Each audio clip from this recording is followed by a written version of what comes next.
Hello everyone, it's Devesh Mishra and welcome back to our channel explain. आज हम शुरू करने वाले हैं इंटरनेशनल बिजनेस का लास्ट यूनिट का लास्ट चैप्टर, मतलब चैप्टर नंबर 8 जो है आज हम इस वीडियो में कवर करने जा रहे हैं। ये सीरीज बीकॉम ऑनर्स के लिए और बीकॉम प्रोग्राम के एसओएलडीयू के जो रेगुलर या फिर एनसीईआरटी या सोल के जो बच्चे हैं उनके लिए बनाई जा रही है।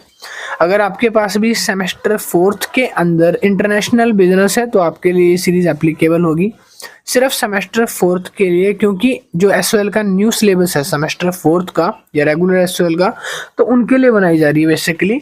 और एक इम्पोर्टेंट चीज़ है कि अगर किसी स्टूडेंट को इस बुक के नोट्स परचेज करने हैं तो नोट्स बन चुके हैं, नोट्स रेडी हैं। इंग्लिश मीडियम में नोट्स की पीडीएफ मिलेगी आपको। नोट्स परचेज करने के लिए मुझे मेरे व्हाट्सअप नंबर पे मैसेज करना, जो कि डिस्क्रिप्शन में भी दिया हुआ है और स्क्रीन पे भी नीचे शो करेगा आपको।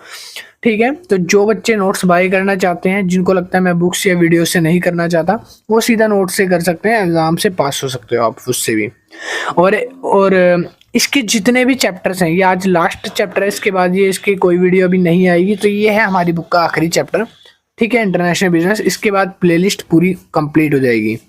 पूरी प्लेलिस्ट जो है, पूरे सारे चैप्टर्स के लिंक डिस्क्रिप्शन में मैंने डाल दिए हैं, तो डिस्क्रिप्शन से आप एक एक करके सारे चैप्टर्स को वॉच कर सकते हो। तो डिस्क्रिप्शन में एक बार चेक कर लेना, सारे चैप्टर्स के लिंक वहीं पे आपको मिल जाएंगे। चैप्टर नंबर 8 है, जिसका नाम है concept of exchange rate outsourcing and sustainable development. तो चलिए शुरू करते हैं। चैप्टर नंबर 8 है हमारा concept of exchange rate outsourcing and sustainable management. सबसे पहले हम रीड करेंगे कॉन्सेप्ट क्या है, एक्सचेंज रेट क्या है। ठीक है, the price of one currency express in terms of another currency is known as foreign exchange rate. कह रहा है the price of one currency express in term of other currency, कि प्राइस ऑफ वन करेंसी, एक currency का जो rate है, for example जैसे India की करेंसी है उसका रेट है अलग है, और दूसरी करेंसी जो है, अगर मैं इसको यूएस की करेंसी मान लूँ, 1 रुपया, ठीक है, वो करेंसी जो है उसका प्राइस भी अलग होगा। तो जो हमारी करेंसी है वो जब दूसरी करेंसी के उसमें एक्सचेंज करेंगे, हम दूसरी करेंसी के अकॉर्डिंगली एक्सचेंज करेंगे, उस प्राइस को एक्सचेंज रेट बोला जाता है। ठीक है, और alternatively the rate at which one currency is exchange from another, एक करेंसी अपने पैसे जिसमें चेंज करती है दूसरी करेंसी में, वो रेट एक्सचेंज रेट होता है। ठीक है, एक्सचेंज रेट का अगर मैं नॉर्मल भाषा में आपको समझाऊं तो आप ऐसे समझिए कि मुझे जाना है अमेरिका, ठीक है, मुझे जाना है यूएस, मेरे पास है 83 रुपीज़, कितना रुपीज़, 83 रुपीज़, और करंटली आज की डेट पे जो रुपीज़ की वैल्यू है वो है 82.65 INR। मतलब कि $1 की वैल्यू जो यूएस में रखती है वो ये है। ठीक है, 82.65 INR। ठीक है, ऊपर नीचे हो सकता है थोड़ा बहुत, बाकी गूगल कर लेना, ये एग्जैक्ट नहीं होगा, 99% ठीक होगा। अब देखो, अब $1 की वैल्यू है 82.65, मुझे जाना है अमेरिका, मुझे चाहिए $1, तो मैं क्या करूंगा, बैंक जाके उसको एक्सचेंज कराऊंगा करेंसी को। तो मैं जब उनको अपने 83 रुपीज़ दूंगा तो वो मुझे देंगे $1। तो इससे क्या बोलेंगे, इसे बोलेंगे एक्सचेंज रेट, कि मुझे अमेरिका जाने के लिए जो पैसा चेंज कराना पड़ा, जिसमें मैंने चेंज कराया, वो रेट एक्सचेंज रेट कहलाता है। अब क्लियर हो गया होगा। नीचे आगे, फैक्टर्स अफेक्टिंग एक्सचेंज रेट, कौन कौन से फैक्टर्स होते हैं जो इफेक्ट करते हैं किसी भी एक्सचेंज रेट को।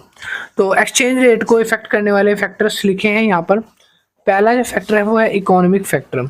इकोनॉमिक फैक्टर में लिखा है strong economic performance, low unemployment and stable inflation can strengthen currency. मतलब कि जिसकी इकोनॉमिक परफॉर्मेंस स्ट्रॉन्ग होगी, अनएम्प्लॉयमेंट कम होगी। यहाँ पे लो अनएम्प्लॉयमेंट का मतलब बुरी चीज़ नहीं है, अच्छी चीज़ है। अनएम्प्लॉयमेंट कम होगी मतलब लोगों को बेरोजगार कम रहना पड़ेगा। एंड स्टेबल इन्फ्लेशन होगा, मतलब कि एक इन्फ्लेशन होगा जहां पर ना एक ग्राफ होता है किसी भी कंपनी का, वो एक इक्वल रेट से इन्फ्लेट हो रहा है, बढ़ रहा है ऊपर को। ठीक है, तो वो होता है इन्फ्लेशन। और स्ट्रेंथ ऑफ करेंसी जो है अच्छी खासी होगी। दूसरा पॉइंट है पॉलिटिकल स्टेबिलिटी जब होगी। पॉलिटिकल स्टेबिलिटी होगी तो एक्सचेंज रेट के अपने आप ही डेवलपमेंट होगी। तो लिखा है it is a well known fact that nation with stable political system, जब नेशन जो है वो स्टेबल रहता है पॉलिटिकल सिस्टम से, typically have more valuable currency, और इसकी जो वैल्यूएबल करेंसी है वो ज़्यादा होती है। अगला पॉइंट आता है एक्सपोर्ट और import activities. The net export and import for next export and import of a nation affect changes exchange rate and the value of its currency, और उसकी जो वैल्यू ऑफ करेंसी है। A home exchange rate will be raise in the relation, एक home exchange rate जो है ना वो rise करता है एक रिलेशंस में टू अदर फॉरेन करेंसी के हिसाब से, if it export more goods then it purchase, जहाँ पर करेंसी जो है एक्सपोर्ट करती है ज़्यादा से ज़्यादा गुड्स को और परचेज करती है। आगे लिखा है creating a greater demand of for a currency, और वहाँ पर एक ग्रेटर डिमांड क्रिएट हो जाती है करेंसी के लिए। नेक्स्ट पॉइंट आता है इन्फ्लेशन रेट्स मैंने अभी आपको बताया था, वो जो ग्राफ ऊपर को जाता है स्लोप, है ना, तो उसमें ये exchange rate and currency value are impacted by changes in inflation rate. Exchange rate जो होते हैं और जो करेंसी की वैल्यू होती है वो इन्फ्लेशन के अकॉर्डिंगली चेंज होती रहती है। When everything else is equal, हर चीज़ जो है वो सेम हो सकती है, बराबर होगी। A country greater inflation rate will lead to a decline in demand of its own currency. अगर किसी भी कंट्री का इन्फ्लेशन रेट जो है वो डिक्लाइन होता है, डिमांड ज़्यादा नहीं बढ़ रही, इसका मतलब होता है। अगला लिखा है BOP मतलब balance of payment. Balance of payment एक तरह का सिग्निफिकेंट ट्रेड है जिसमें इंटरनेशनल बिजनेस से रिलेटेड जो भी ट्रेड्स होते हैं उनकी बैलेंस ऑफ पेमेंट का डेफिसिट्स और प्रॉफिट एक्सचेंज को शो करा जाता है। एक समरी टाइप होता है, जितने भी तरह के ट्रांजेक्शन्स होंगे, वैल्यू होगी, वो उसमें शो करी जाएंगी। नेक्स्ट पॉइंट है types of exchange rate. Exchange rate कितने टाइप्स के होते हैं? पहला लिखा है फिक्स्ड एक्सचेंज रेट। एक government establish A value of आउन करेंसी। गवर्नमेंट ने एक वैल्यू ऑफ करेंसी को ना फिक्स कर दिया है कि हमारी करेंसी की वैल्यू अब भाई इतनी है तो इतनी ही रहेगी। आपने देखा है कभी इंडिया में जो 1 रुपया है उसकी वैल्यू कभी भी 2 रुपये के बराबर नहीं होती है, ऊपर नीचे जाती है कोई नहीं भाई, एग्जैक्ट 1 रुपया है तो 1 रुपया ही रहेगा। ये गवर्नमेंट ने ना उनको लॉक कर दिया फिक्स करके, बट ऐसा नहीं होना चाहिए। इसी जगह पे अगर आप यूएस की बात करो तो यूएस में ना हर दिन कुछ ना कुछ चेंजेस और कुछ ना कुछ डिफ्लेशन आते रहते हैं। मतलब कि $1 के अंदर आप उसमें देखोगे तो क्या होगा, अगर आज $1 के 82.65 रुपीज दे रहा है ना कोई, तो कल इसी का मार्केट रेट हो जाएगा 82.71। तो 65 से 71 मतलब 0.5 पैसे में वृद्धि हुई है, बढ़त हुई है।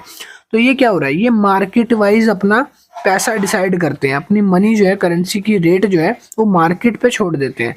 और इंडिया वाले क्या करते हैं, पहले से फिक्स करके रख दिया कि हमारे यहाँ आओगे तो 1 रुपया का मतलब 1 रुपया ही होगा। अब मार्केट पे इन्होंने छोड़ रखा है तो वो धीरे धीरे बढ़ती ही जा रही है। पहले ये जो 82.71 थी ना, कुछ टाइम पहले ये 60 के 61 के आसपास हुआ करती थी, बट अब ये 82 83 पहुंच गई है और हमारा 1 रुपया ही रह गया। समझ रही है भाई, बढ़िया। आगे लिखा है उसके बाद आउन currency is a fixed exchange rate. हमारी करेंसी का फिक्स एक्सचेंज रेट होता है। एक सिस्टम है कंपेयरिंग करने का जिसमें एक्सटर्नल बेंचमार्क कंपेयर किए जाते हैं, जैसे कि गोल्ड, सिल्वर और प्रीशियस मेटल। अब मुझे एक चीज समझ नहीं आती, जिस तरह से गोल्ड के रेट को फ्लक्चुएट छोड़ रखा है, गोल्ड का हर दिन रेट जो है 62, 64 और 66 जा रहा है, 24 कैरेट का बढ़ रहा है, इसको क्यों नहीं सरकार फिक्स कर देती? क्यों? क्योंकि सरकार को पता है इससे होगा बेनिफिट। जितना कम गोल्ड है उतने ज़्यादा फ्लक्चुएशन रेट रहेगा और उतना ज़्यादा धीरे धीरे वो ग्रो करेगा और लोग उसकी डिमांड हाई बनाएंगे। बट सरकार अगर इसी जगह करेंसी को भी ऐसा कर देती कि डिमांड हमारी बढ़ती रहेगी, करेंसी का हमारी वैल्यू भी बढ़ेगी, 1 रुपया कभी कभी जो है हमारा 10 रुपये के बराबर हो जाएगा, उनके $10 के बराबर, ऐसा भी तो हो सकता है। बट नहीं, उनको तो कुछ चीज़ों पे इन्फ्लेशन करना है, कुछ चीज़ों को छोड़ के, ठीक है। तो ये चीज़ गलत है। उसके बाद लिखा है अदर प्रीशियस मेटल्स। जो प्रीशियस मेटल्स होते हैं ना, हमारा उस पर एक्सचेंज रेट वगैरह फिक्स कर रखा है, इन सबको छोड़ के। आगे लिखा है करेंसी ऑफ अनदर करेंसी। और दूसरी की करेंसी की बात करें तो उनकी करेंसी गवर्नमेंट ने डिसाइड नहीं कर रखी। उनकी करेंसी जो है फाइनेंशियल तौर पे मार्केट को देख के उतार चढ़ाव करती है। तो ये अच्छी चीज़ हुई कि हमारी वाली अच्छी चीज़ हुई। अब लिखा है यहाँ पे advantages of fix exchange rate system. अगर किसी का फिक्स एक्सचेंज रेट है, मतलब कि जैसे हमारी गवर्नमेंट ने 1 रुपये को 1 रुपया ही नाम दिया हुआ है, तो इसका फायदा क्या होगा। तो हम यहाँ पे थे advantages of fixed exchange rate system क्या होता है। तो एडवांटेजेस पढ़ेंगे हम। फिक्स्ड एक्सचेंज रेट अगर सरकार रखती है तो उसके फायदे क्या होंगे। पहला एडवांटेज ये है कि it guaranteed foreign exchange stability which promote international trade. ये गारंटी है कि जो FES है वो प्रमोट करेगा इंटरनेशनल ट्रेड्स को। दूसरा, करेंसी वैल्यू स्टेबल रहेगी, तो प्रोटेक्शन रहेगा जब मार्केट चेंज होगी या अनचेंज होगी तो उस जगह पर वैल्यू डाउन या अप नहीं जाएगी। तीसरा, it encourage FI into the nation. ये फॉरेन इन्वेस्टमेंट को नेशन के लिए इनकरेज करता है। फिर अगला पॉइंट है point number 4, it support an economic environment effort to keep inflation rate steady and stable. ये इकोनॉमिक एफर्ट्स को स्टेबल रखने की कोशिश करता है। फिर 5th पॉइंट है reduce speculations currency trading as there is less uncertainty about future exchange rate movements. In future जब प्राइस हाई होंगे या लो होंगे तो उसके जो रेट्स हैं वो जो है एक तरह से स्पेक्यूलेट हो सकते हैं, अनसर्टेनिटी नहीं रहेगी कि हमें पता नहीं है। Disadvantages of fixed exchange rate system. जब फिक्स्ड एक्सचेंज रेट सिस्टम होता है तो उसकी डिसएडवांटेजेस होता है lack of flexibility. Lack of flexibility मतलब होता है कि जब मार्केट हाई पीक पे होती है तो उस जगह ट्रेड में अगर हमने रखा होता, मतलब कि जो भी हमारा फ्लक्चुएशन मनी का रखा होता सिस्टम, तो हमें फ़ायदा होता, तो वो लॉसेस होता है। स्पेकुलेशन अटैक्स होते हैं जहाँ पर fixed exchange rate system are susceptible to speculative attacks where trader may anticipate a need of a currency to be devalued and engage in massive selling। जहाँ पर जो ट्रेडर्स होते हैं वो सस्ते सस्ते दाम पर काफ़ी सारी चीज़ों को खरीद लेते हैं, ठीक है। सेंट्रल बैंक जो है डिस्प्लेट होता है, फॉरेन एक्सचेंज रेट को डिफेंडिंग करा जाता है फिक्स्ड रेट से। अगर 3rd पॉइंट है अनरियलिस्टिक सिनेरियो। इसमें फिक्स्ड एक्सचेंज रेट्स में भी set a level. Fix exchange rate जो है कुछ लेवल सेट करते हैं that do not accurately reflect market fundamentals, जो कि पूरी तरह से मार्केट फंडामेंटल्स को रिफ्लेक्ट ही नहीं करते, leading to misalignment. This can result in persistent trade imbalance and economic destructions. अगला पॉइंट आता है fix exchange rate system. Fix exchange rate system मतलब होता है एक मॉनेटरी अरेंजमेंट होता है जहाँ पर flexible exchange rate system when supply और demand is foreign exchange market determine the company of nation currency. एक मॉनेटरी अरेंजमेंट करा जाता है जहाँ पर फ्लेक्सिबल रेट होते हैं, अगर डिमांड्स एंड सप्लाई के एक्सचेंज रेट्स होते हैं, मार्केट डिटरमाइन करती है नेशन की करेंसी की वैल्यू को। In contrast of fixed exchange rate which are linked to a certain currency to a group of currency, flexible exchange rate can vary from time to time. जो flexible exchange rate होते हैं वो time to time very करते हैं और इसके बदौलत अगर कोई भी सर्टेन ग्रुप्स है या फिर वहाँ पे भी करेंसी फ्लो होती है। The exchange rate modify itself and maintain equilibrium in A market. जो एक्सचेंज रेट होता है वो अपने आप मॉडिफाई करता है, इक्विलिब्रियम पॉइंट पे पहुँचता है जहाँ करेंसी पीक पे है वहाँ वो ज़्यादा हाई होता है वरना वो लो होता है, वो अपने अकॉर्डिंगली उसको मेंटेन करके चलता है। Advantages of flexible exchange rate. अगर करेंसी का फ्लेक्सिबल एक्सचेंज रेट होगा तो उसके फायदे क्या होंगे। Allow currency to automatically react with market forces. Currency automatically market forces को देखते हुए अप और डाउन होती है। Assisting in maintaining of balance of payment equilibrium. यहाँ पे बैलेंस ऑफ पेमेंट इक्विलिब्रियम पर रहेगा। Give central bank are more freedom to conduct independent monetary policy. जो सेंट्रल बैंक्स हैं US वगैरह के, तो उन्होंने इस चीज़ को इंडिपेंडेंटली मॉनेटरी पॉलिसी बताया है जहाँ पर करेंसी अपने अकॉर्डिंगली ऊपर नीचे होगी। मतलब ऊपर नीचे का मतलब है मेरा भाई वो कि करेंसी में इन्फ्लेशन भी आएगा और डिफ्लेशन भी आएगा। Are appropriate to their domestic income situation. बाकी अपनी डोमेस्टिक इनकम के हिसाब से वो ऊपर और नीचे गिरेगी। आगे लिखा है no foreign reserves are required under this exchange rate system. इसके अंदर किसी भी तरह का फॉरेन रिवर्स रिजर्व जो है रिक्वायर्ड नहीं होता। अब हम पढ़ेंगे डिसएडवांटेजेस क्या होते हैं फ्लेक्सिबल एक्सचेंज रेट के। तो लैक ऑफ स्टेबिलिटी, जैसे कि इंडिया में क्या है, 1 रुपए की कीमत जो है वो 1 ही रुपया होगी, ज्यादा नहीं बढ़ेगी, 1.2 3 4 नहीं जाती, एक ही रहेगी वो, ठीक है। तो इसमें क्या है, lack of stability, lack of stability, stable नहीं है ये करेंसी, अपने आप 1.2 जाएगी, 1.3 जाएगी। फॉर एग्जाम्पल इसका भी कभी कभी नुकसान होता है जब फिक्स्ड स्टेबल रेट नहीं रहता, ठीक है। हमने कोई चीज आज खरीदी जिसकी वैल्यू जो है, अभी हमने करेंसी ली, मान लो हमारे पास आज 83 रुपए हैं, कल उसकी वैल्यू 82 पॉइंट कुछ समथिंग हो जाएगी, फिर परसों हो सकता है और थोड़ी सी गिर जाए, कुछ पैसों में कमी आ जाए, तो ये स्टेबल नहीं है, ठीक है। और इसकी वजह से अगर हमें कोई चीज बाय करनी है तो हमें इंतजार करना पड़ेगा कुछ दिन का, कि इस दिन इस वैल्यू को थोड़ा 83 तक पहुंच जाए तो हम इसको खरीद पाएंगे, वरना उसकी वैल्यू 82 में ही काउंट हो रही है, समझ रहे हो। आगे लिखा है उसके बाद, vulnerability to external shocks.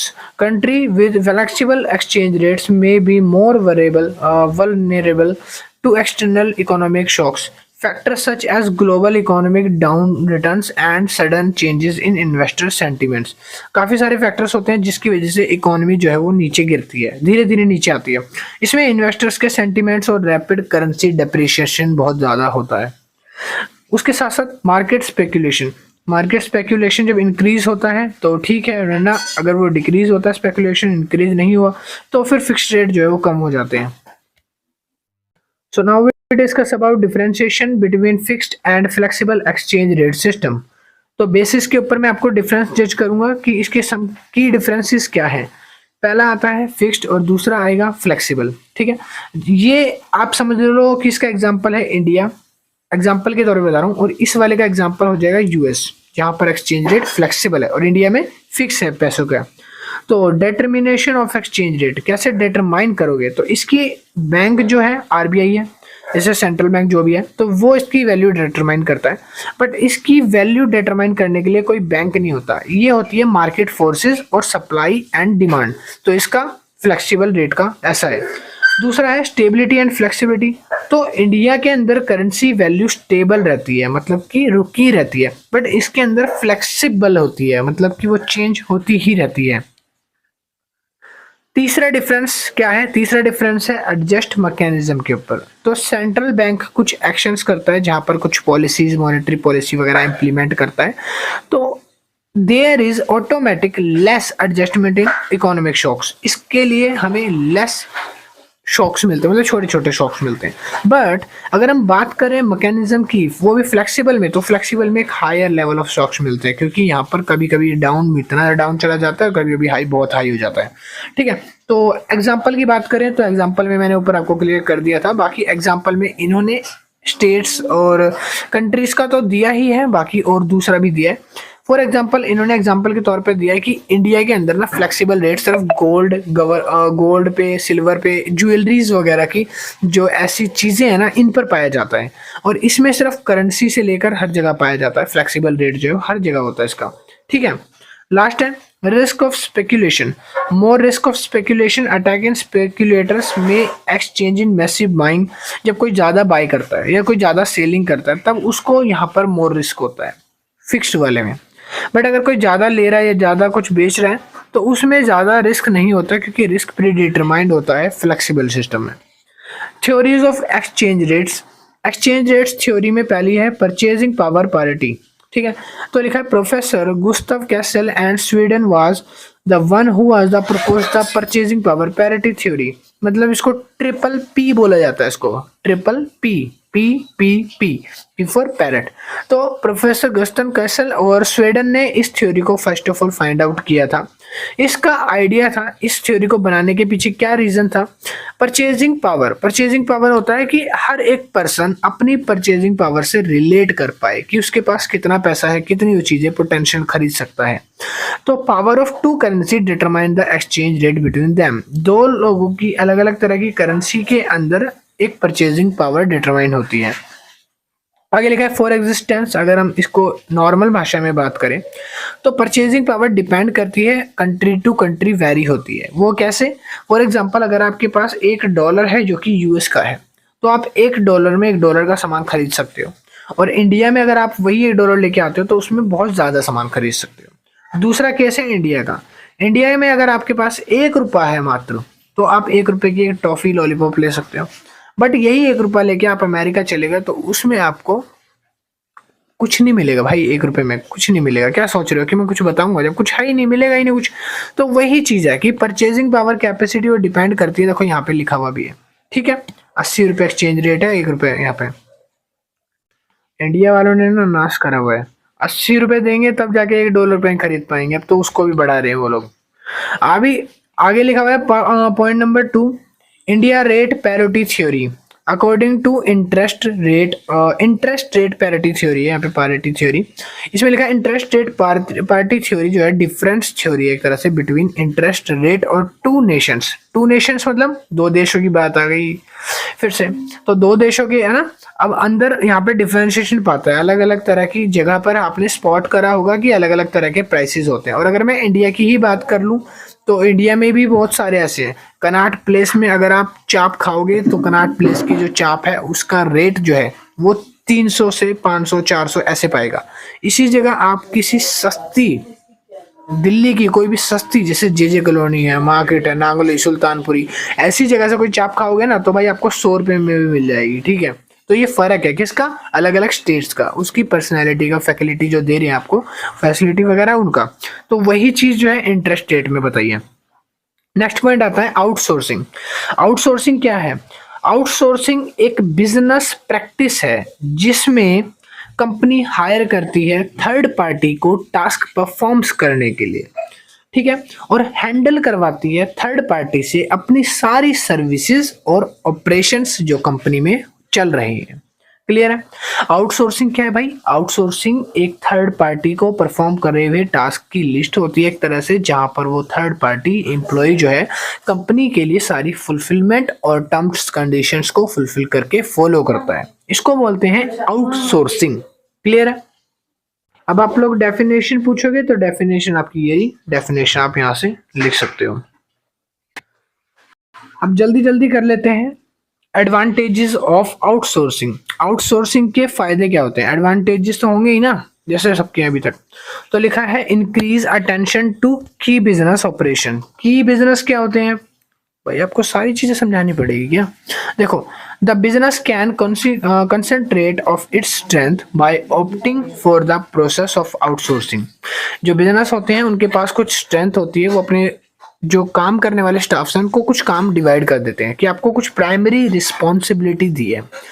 Primary responsibility तो समझते हो ना, जैसे कि फॉर एग्जांपल आपको रोज ऑफिस आना है, ताला खोलना है, झाड़ू पोछा करना है और आपको बैठ जाना है। उसके बाद आपको जो काम बचेगा आप वो करोगे, बट पहले ये करना है आपको, मैंने बोला। तो आप पहला प्राइमरी काम क्या करोगे? रोज ताला आएगा, ताला खोलोगे और साफ सफाई करोगे। तो ये है प्राइमरी रिस्पॉन्सिबिलिटी। तो अपने वर्कर्स को जो प्राइमरी रिस्पॉन्सिबिलिटी ऐसे ही बिजनेस प्रोवाइड करता है वो होती है उसकी अटेंशन और की ऑपरेशन। जो सेकंड आता है इंक्रीज एफिशिएंसी। यहाँ पे एफिशिएंसी इंक्रीज करी जाती है, मतलब कि जो कस्टमर्स हैं उनकी नीड्स को पूरा करने के लिए एफिशिएंट स्टाफ रखना चाहिए और साथ ही साथ उनको time to time training provide करते रहना चाहिए। ट्रेनिंग किस लिए? ट्रेनिंग इसलिए जब वो ट्रेनिंग करेगा, ट्रेंड होगा, तभी तो जल्दी से जल्दी डिमांड फुलफिल होगी। थर्ड पॉइंट आता है कंट्रोल्ड एक्सप्रेस, ठीक है, सॉरी एक्सपेंसेस है। The money saved by outsourcing, जो मनी सेव्ड हुई है आउटसोर्सिंग से उसको इन्वेस्ट करते हैं कंपनी के अदर पार्ट्स में।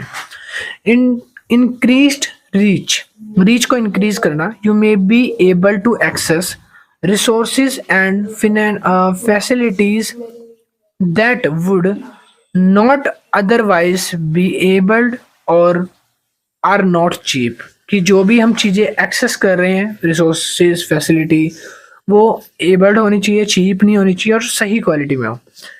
फिर देखा है पॉइंट नंबर 5 है। पॉइंट नंबर 5 लिखा है इंक्रीज्ड एज ओवर कॉम्पिटिटर्स। जो भी कॉम्पिटिटर्स हैं उनको कॉम्पिटिट करने के लिए आपको नॉलेज, एक्सपर्टीज और साथ ही साथ उनके लिए कुछ आउट परफॉर्म टास्क होने चाहिए। Outsourcing and it's potential for India, ठीक है। The largest talent pool of professional अब देखो इसमें लिखा है रीजन वाई आईटी, मतलब कि outsourcing in India is best decision. क्यों आईटी जो है वो आउटसोर्सिंग बेस्ट डिसीजन है इंडिया में? तो इसका रीजन ये है कि the largest talent pools of professional, यहाँ पे आपको इतने सारे प्रोफेशनल लोग मिलते हैं, अलग अलग स्किल्स की, अलग अलग प्रोफेशनल स्किल्स होती है, टेक्नोलॉजी स्किल्स होती है।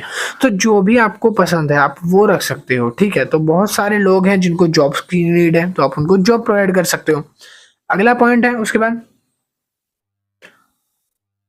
cost effective resources available at flexible pricing, कि जो cost effective resources होती है, जो मोस्ट ज़रूरत होती है लोगों की जिसकी वजह से वो काम करते हैं, तो वो कोस्ट इफेक्टिव रिसोर्सेज उनको मिल जाते हैं, ठीक है। तो वो इसीलिए इसके अकॉर्डिंग जितना भी डेटा है, सॉफ्टवेयर है, प्रोवाइड करते हैं, वो सारी चीज़ें उसमें होती हैं। थर्ड पॉइंट आता है हाई क्वालिटी सर्विसेज। इंडिया के अंदर एक्सीलेंट डिलीवरी होती है स्किल्ड वर्कफोर्स की, यहाँ पर अलग अलग तरह के सॉफ्टवेयर डेवलपमेंट है, इंफ्रास्ट्रक्चर है, टेक्नोलॉजी या फिर कोई सॉफ्टवेयर जैसे कम्पिटिटिव एजेंसीज हैं। तो इन सब चीज़ों के अंदर model quality, customer operation, performance centre है होते हैं। तो बहुत सारी चीज़ें होती हैं हाई हाई क्वालिटी सर्विसेज की, तो ये सब चीज़ें प्रोवाइड हो जाती हैं। फिर आता है favourable government policies toward IT industry.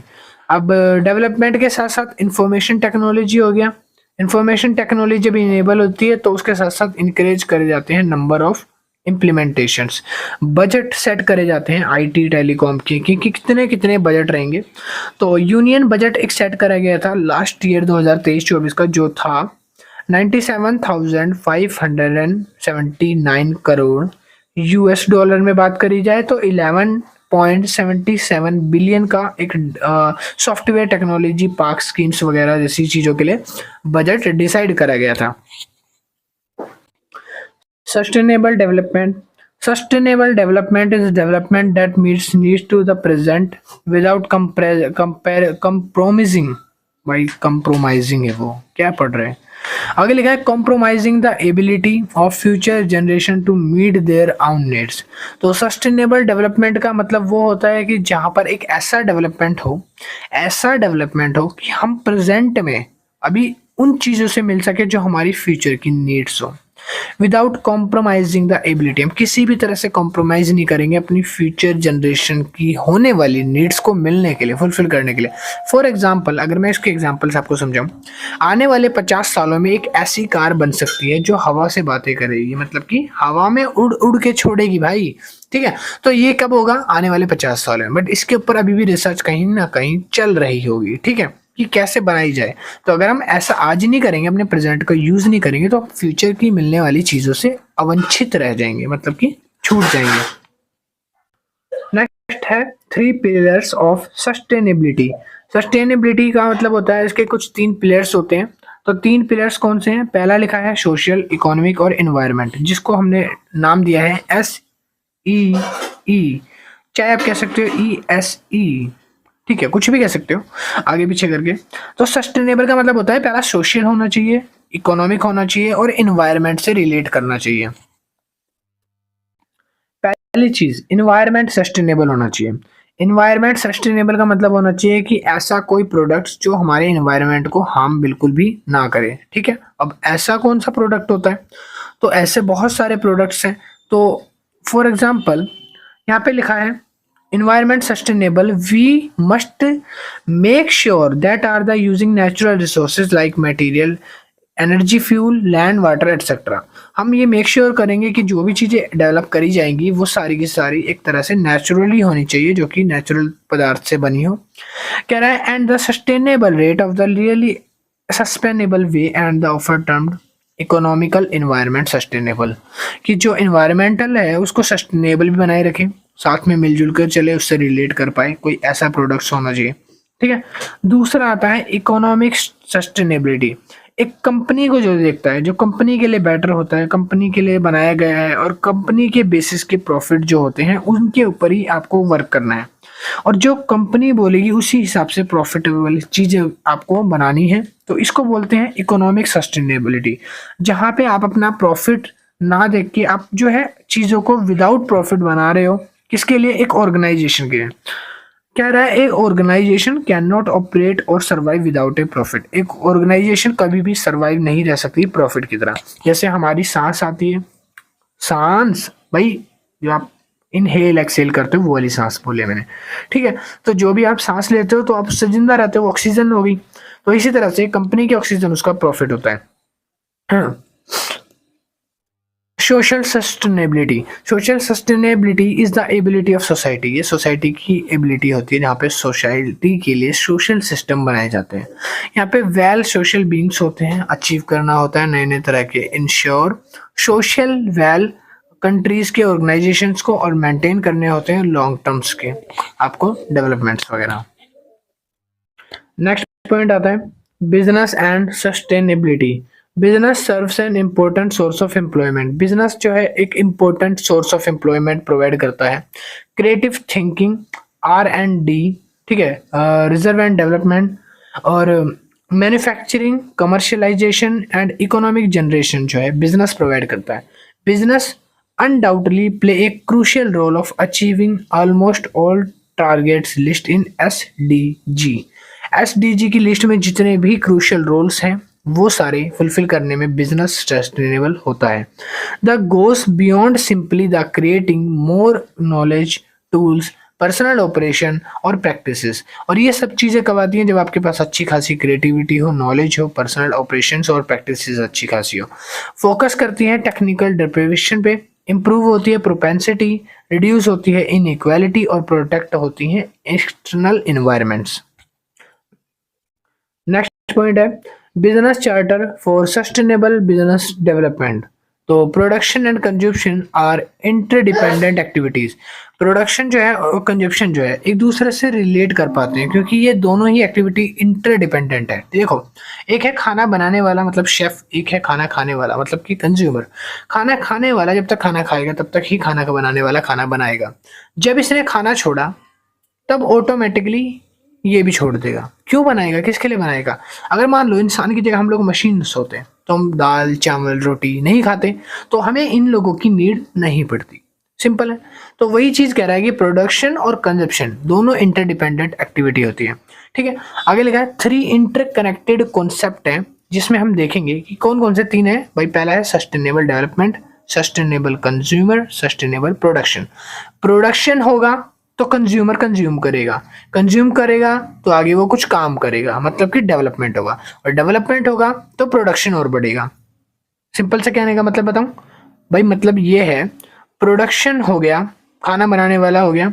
क्या आपके घर में मान लो आपकी मॉम, ठीक है, वो खाना बनाएंगी तो आप कंज्यूमर हो, आप खाना खाओगे।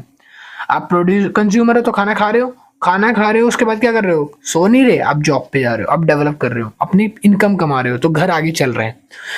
घर चल रहा है तो फिर से रोटी आ रही है, फिर से मम्मी रोटी पका रही है, फिर से आप खा रहे हो, फिर से जॉब पे जा रहे हो, फिर से रोटी मिल रही है, फिर से खा रहे हो, फिर से जॉब पे जा रहे हो। तो ये क्या है? चल रहा है, बस ऐसे सर्कल सा एक बन गया है ऐसा, और ये चलता जा रहा है। ठीक है, और ये चलना भी जरूरी है, इसी को बोलते हैं सर्वाइव करना। और क्या होता है जिंदगी में? यही करना है, 3 चीजें करनी है, खाना है और सोना है। तीसरी समझ गए? हाँ, तो उसके बाद आगे लिखा है, अब हम नीचे देखेंगे कि कौन कौन से की प्रिंसिपल्स हैं कार्टर के, जो कि सस्टेनेबल डेवलपमेंट को ग्रो करने में हेल्प करते हैं। पहला आता है prioritising sustainable development in business. Business में प्रायोरिटाइज करना, चीज़ों को समझना, वाइटल रोल्स प्रोवाइड करना, की प्रायोरिटी समझाना, लॉन्ग टर्म सक्सेस कैसे होगी बिजनेस में, लीडरशिप मेंटेन करना, ऑपरेशंस देना और ट्रेंड कराना, स्ट्रेटजी बनाना, ये सब प्राइमरी सस्टेनेबल के अंदर आते हैं। दूसरा आता है advocating for inclusive economic growth and development. इसमें आता है प्रमोट करना किसी भी चीज को इफेक्टिवली, कोस्ट इफेक्टिवली हो सकता है, पॉलिसी इफेक्टिवली हो सकता है, या एंटरप्रेन्योरशिप एम्पावरिंग हो सकता है। थर्ड पॉइंट आता है उसके बाद environmental ability and management करना। It involves the acknowledgement and evaluating the environmental impact linked to business environment, establishing the effectively environmental management system, reduce both current political negative environments effect the enhance resources. अपने जो given resources हैं उनका इस्तेमाल करते हुए आपको negative environment को ख़त्म करना है और एक पॉलिटिकल करंट इन्वायरमेंट शुरू करना है जहाँ पे आप अच्छी तरीके से रिसोर्सेज का यूज़ कर पाओ, वाटर का, बिजली का, पानी का, मिट्टी का, एनर्जी का, और फोकस कर सकें। ठीक है, तो ये नेचुरल रिसोर्सेज हैं, इनका इस्तेमाल करके एक इफेक्टिव मैनेजमेंट आपको बना सके। फिर उसके बाद नेक्स्ट पॉइंट आता है responsibility towards people and society. आपको ये पता होना चाहिए कि आपकी रिस्पॉन्सिबिलिटी क्या है, आपके पड़ोसी को कितना भाव देना है, आपके दूसरे दोस्त को कितना भाव देना है, ठीक है, और एम्प्लॉयज़ को कितना भाव देना है। तो वो एक स्टेक होल्डर्स वाला रोल हो जाता है। यहाँ पे एक पाइवोटल आपको सक्सेशन दिखाई जाती है कि बिजनेस में काम करते टाइम किसको कितनी प्रायोरिटी होनी चाहिए। प्रोडक्ट्स एंड सर्विसेज, इसमें दिखाता है कि बिजनेस के अंदर क्रिएट होने वाले प्रोडक्ट्स और सर्विसेज की वैल्यू जो है वो सिग्निफिकेंट होनी चाहिए हर एक कस्टमर्स के लिए। कस्टमर सेफ्टी होनी चाहिए, कंप्लायंसेस होने चाहिए और रिलेवेंट होनी चाहिए जहां पर कस्टमर डिमांड कर सके ज़्यादा से ज़्यादा सोशल इम्पैक्ट्स की। फिर आता है value chain approach. Value chain approach में बिजनेस जो है वो फोस्टर फैसिलिटेट अवेयरनेस फैलाता है जहां पर थॉट कुछ विचार लिए जाते हैं। वैल्यू चेन मतलब होता है कि अपने कस्टमर से, अपने एजेंट से, डिस्ट्रीब्यूटर से और सर्विस प्रोवाइडर वगैरह से आपको एक कोलैबोरेशन करना है। कोलैबोरेशन में उनकी फीडबैक लेनी है कि क्या चीज़ें हम और सुधार कर सकते हैं। तो अपने थॉट्स में, विचारों में सुधार करना और अपने प्रोडक्ट्स को और ज़्यादा अच्छी क्वालिटी का बनाना, तो एक वैल्यू चेन अप्रोच होती है। फिर आता है नेक्स्ट पॉइंट जो है हमारा, वो है हमारा collaboration and partnership for continuous improvement. कि बिजनेस में जो प्रमोट कर रहे हैं, जो क्रिएटिव लोग हैं, तो उनसे म्यूचुअल वैल्यू जनरेशन होनी चाहिए। Involve partnership with the business academia, government, consumer, generate employees, innovative business tools और सॉल्यूशंस। इन सब चीज़ों के लिए आपको अपने बिजनेस के लिए कोलैबोरेशन और पार्टनर्स की जरूरत है जो आपके बिजनेस को इम्प्रूव करने में हेल्प कर सके। तो स्टूडेंट बस ये चैप्टर यहाँ पे कंप्लीट हो गया। नीचे समरी आ चुकी है और समरी के बाद है इसके कुछ इंपॉर्टेंट क्वेश्चन आंसर्स चैप्टर के, और फिर आपका चैप्टर पूरी तरह से कंप्लीट खत्म हो चुका है। चैप्टर में कुछ आगे बचा नहीं है। और चैप्टर के साथ साथ गुड न्यूज़ ये है कि इंटरनेशनल बिजनेस जो सेमेस्टर 4 की बुक है बीकॉम की, तो ये बुक पूरी कंप्लीट कर चुके हैं हम। तो कॉन्ग्रेचुलेशन, आपका एक सब्जेक्ट खत्म हो गया पूरा। इसकी 8 की 8 वीडियो डिस्क्रिप्शन में मैंने प्रोवाइड करवा दी है। भाई थोड़ा टाइम तो लगा, आपको वेट करवाया, बट एग्जाम से पहले मैंने कंप्लीट करवा दी है। और बाकी बुकें भी हैं जो वो भी आने वाली है अभी, जैसे HRD हो गया, कॉस्ट अकाउंटिंग हो गया, बिजनेस स्टैटिक्स हो गया। इनकी लिंक डिस्क्रिप्शन में तो नहीं है, बट प्लेलिस्ट इनकी बन रही है। तो प्लेलिस्ट में आप बिजनेस स्टैटिक्स और कॉस्ट अकाउंटिंग वगैरह की वीडियोस भी पा जाओगे, तो वहां से आप देख सकते हो। और बाकी जितने भी कोर्सेज है ना सब्जेक्ट, सबकी वीडियो प्लेलिस्ट में अवेलेबल है, तो वो भी जाके फॉलो और देख सकते हो। और सारे सब्जेक्ट के नोट्स रेडी हो चुके हैं। जो भी सब्जेक्ट में आपको पढ़ा रहा हूँ, जो भी मैंने वीडियोस बनाई है प्लेलिस्ट में, जितनी भी सब्जेक्ट की वीडियो सीरीज है, सबके नोट्स तैयार हैं। नोट्स बाय करना चाहते हो तो व्हाट्सएप पे मैसेज कर देना कि सर हमें नोट्स परचेज करने हैं। जिस सब्जेक्ट के भी मिल चाहिए आपको मिल जाएंगे। इंग्लिश मीडियम में नोट्स हैं, PDF आपको मिल जाएगी। आप मुझे मेरे व्हाट्सएप नंबर पे मैसेज करना। डिस्क्रिप्शन में मेरा नंबर गिवन है, स्क्रीन पे भी मेरा नंबर शो कर रहा है। बाकी वीडियो कैसी लगी, और आपका सारा चैप्टर कंप्लीट हो गया 8 वीडियो में, आपके 7-8 घंटे में मैंने कंप्लीट करा दिया। तो उसके लिए भी अप्रिशिएट करना थोड़ा सा अच्छा लगेगा, ताकि हम आगे मोटिवेट होकर और वीडियो बना सकें। तो मैं मिलता हूँ नेक्स्ट वीडियो में एक नई सीरीज के साथ जल्दी। Thank you, keep watching. आपको अगर ग्रुप्स वगैरह ज्वाइन करने हैं या टेलीग्राम वगैरह, तो उसके लिंक मैंने डिस्क्रिप्शन में दिए हुए हैं, तो जाके फॉलो कर सकते हो, ज्वाइन कर सकते हो। मेरे व्हाट्सअप वगैरह के ग्रुप्स हैं जहाँ पे आपको SQL के रिगार्डिंग कंटिन्यू अपडेट्स भी मिलती रहेगी और एग्जाम के कोर्सेज वगैरह भी मैं कंप्लीट करवाता रहूँगा। अभी के लिए इतना ही। Thank you, keep watching.